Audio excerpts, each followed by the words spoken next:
তাদের ধারালো দাঁত দিয়ে সারাক্ষণ কামড়ায়। তাই খেয়াল রাখতে হবে পাখির খাঁচায় যেন পলিথিন বা প্লাস্টিক জাতীয় পাত্র না থাকে। কোনো কারণে প্লাস্টিক খেয়ে ফেললে অসুস্থ বা মারা যেতে পারে।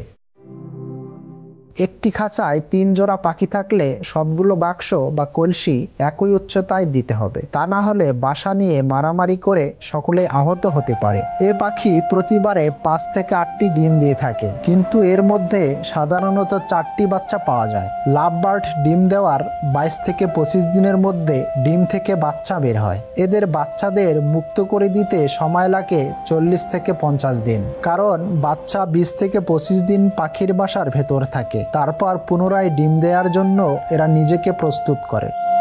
খাঁচায় থাকার কারণে পাখি অনেক ভিটামিন মিনারেল গ্রহণ করতে পারে না। এজন্য পাখি চিকিৎসকের পরামর্শে ভিটামিন ও মিনারেল খাওয়াতে হবে। এদের জীবাণুমুক্ত খাবার এবং বিশুদ্ধ পানি সরবরাহ করতে হবে। অনেকেই লাভ বার্ড পুরুষ নাকি স্ত্রী তা বুঝতে পারেন না। লাভ বার্ডের লিঙ্গ নির্ধারণ করা কিছুটা চ্যালেঞ্জিং হতে পারে, কারণ তাদের বাহ্যিক বৈশিষ্ট্য প্রায়শই অনেকটা একই রকমের হয়ে থাকে। তবে কিছু সূক্ষ্ম পার্থক্য রয়েছে যা আপনাকে লাভ বার্ড পুরুষ নাকি স্ত্রী তা চিনতে সাহায্য করতে পারে। পুরুষ লাভবার্ড সাধারণত বেশি কথা বলে এবং গান গায়। তারা আরও বেশি সক্রিয় এবং খেলতে পছন্দ করে।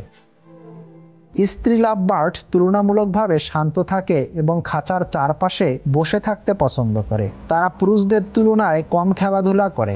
স্ত্রী লাভবার্ডের ঠোঁট পুরুষ লাভবার্ডের তুলনায় একটু বড় এবং চওড়া হতে পারে। পুরুষ লাভবার্ডের মাথায় ছোট্ট একটা ঝুঁটি থাকে, যা স্ত্রী লাভবার্ডের তুলনায় বেশি স্পষ্ট হয়। তো বন্ধুরা, আশা করি আজকের ভিডিওটি আপনাদের ভালো লেগেছে।